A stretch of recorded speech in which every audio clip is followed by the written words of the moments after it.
দ্বিতীয় নম্বরে দোয়া করলেন, ও বান্দা আমার উম্মতদের একে অপরের প্রতি ভালোবাসা পয়দা করে দাও, একজন অপরের প্রতি মহব্বত পয়দা করে দাও। একজন অন্যজনকে ভালোবাসতে পারে। আল মুসলিম আল মুসলিম, মুসলমান মুসলমানের প্রতি মহব্বত পয়দা করে দাও, যাতে তারা এক ভাই অন্য ভাইকে যেন হত্যা না করে ফেলে। আল্লাহ তাআলা সব বই একটা দোয়া করে নাই, সে দোয়া করেন তো আমাদের দস্তরে এটা প্রমাণিত, আমাদের চোখের সামনে অ্যাভেলেবল বলে থাকে।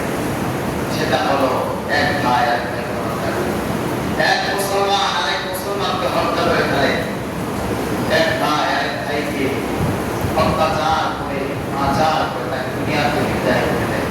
এরকম হয় না? আল্লাহ তাআলা বিদায়। যদি আল্লাহ তাআলার কোরআন সংবিধান যদি দেশের মধ্যে কায়েম হয়ে যায়, আল্লাহ তাআলার কোরআনের আইন যদি প্রতিষ্ঠিত হয়ে যায়, তাহলে আমরা নিরাপদ, আমরা নিরাপদ থাকতে পারি না। কোরআন কি কোনো সুদ করে করতে যায়? কোরআন কি কোনো জিনাকারী করতে যায়? কোরআন কি কোনো ডাকাতি করতে যায়? কোরআন কি কোনো সুদ ঘুষের করতে যায়?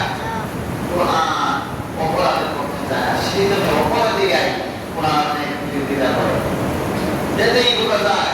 যারাই কোরআনের বিরোধিতা করে, যারাই কোরআনের আলো নিভিয়ে দিতে চায়, যারা কোরআনের বলিষ্ঠ কণ্ঠকে চেপে ধরে বুঝতে পারি